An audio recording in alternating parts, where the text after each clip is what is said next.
आणखी एक breaking news आहे। आमदार रोहित पवार यांची आज ईडी चौकशी होणार आहे।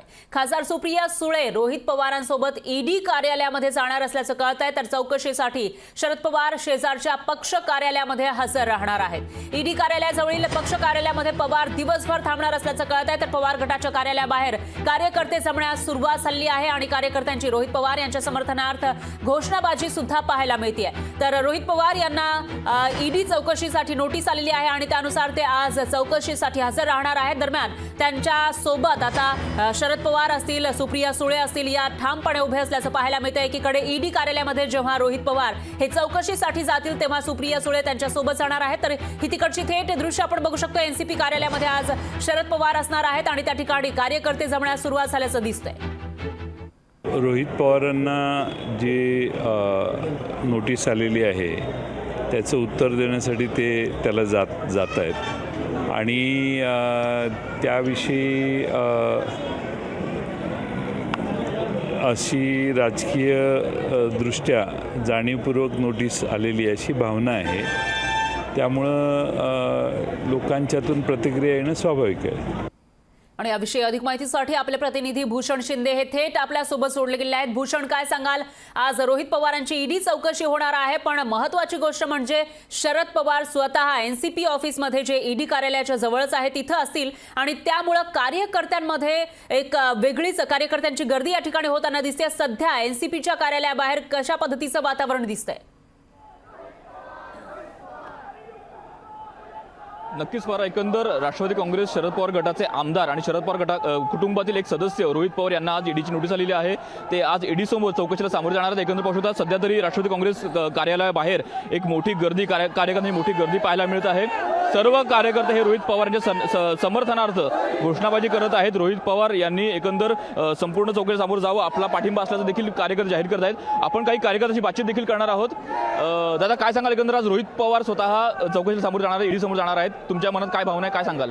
राज्यात आमदार रोहित पवार यांनी युवा संघर्ष यात्रेच्या माध्यमातून तलाठी भरती असू द्या, शिक्षक भरती असू द्या, इतर युवकांचे प्रश्न उचलण्याचा प्रयत्न केल्याच्या नंतर बारामती ॲग्रोला आधी ईडीने नोटीस पाठवली, पण त्याच्यामध्ये बारामती ॲग्रोमध्ये काही घोटाळा आढळला नाही।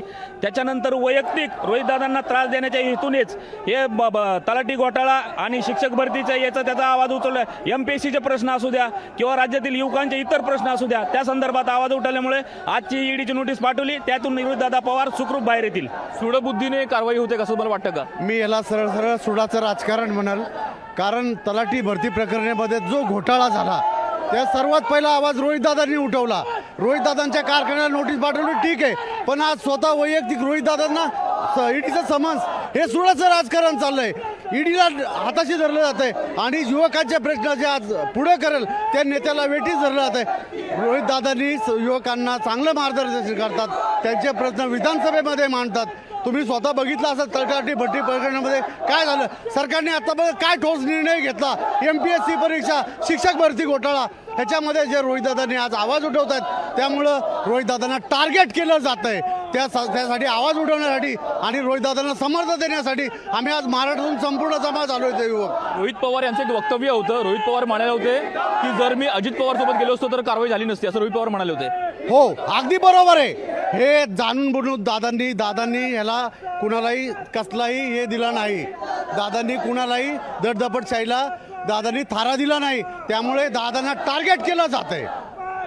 कसं पाहताय एकंदर या कारवाईकडे? आज मोठी गर्दी जमा झालेली आहे, कार्यकर्त्यांची संख्या मोठी जमा झालेली आहे, काय सांगता? काय आज महाराष्ट्रातून प्रत्येक तालुक्यातून लोक आलेले आहेत आणि ईडी हा भाजपचा एक अड्डा झालेला आहे आणि तो ईडी भाजप हा ईडी मार्फत विरोधी पक्षातल्या त्यांना एक जवळ करतो आणि आपल्या भारतात ईडी मार्फत भाजपमध्ये दाखल करतो, हेच आम्हाला सांगायचं मार्फत। काय सांगाल? घोषणाबाजी तुम्ही करत आहात, मोठी गर्दी कार्यकर्त्यांची जमा झालेली आहे, कशा प्रकारे समर्थन करताय रोहित पवार यांचं?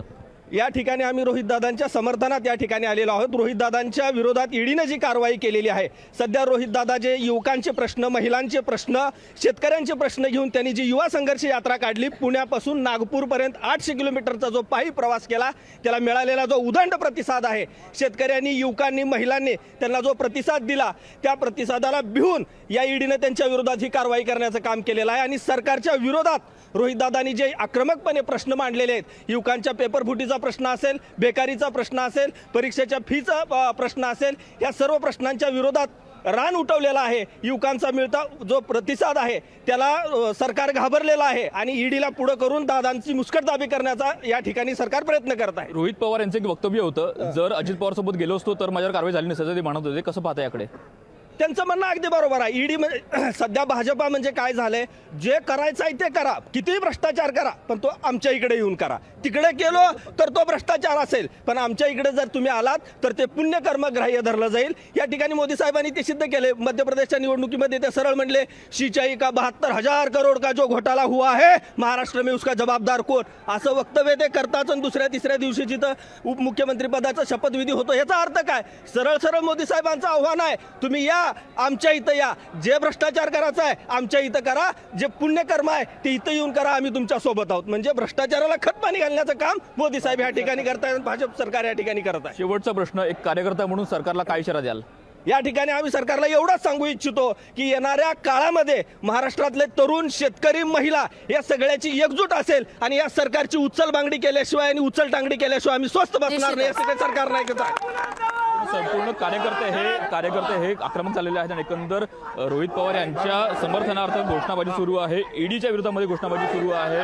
रोहित पवार यांना कोणत्याही प्रकारे कारवाई झाली तर अजून आक्रमक भूमिका बजावतील अशा प्रकारे देखील इशारा. निश्चितच भूषण, धन्यवाद तुम्ही दिलेल्या या सविस्तर माहितीसाठी. तर आज नेमकं कशा पद्धतीचं चित्र या ठिकाणी असणार आहे आणि रोहित पवारांची चौकशी होताना काय काय होईल ते बघावं लागेल. लोकशाही मराठी ऐका, पहा, जागरूक रहा.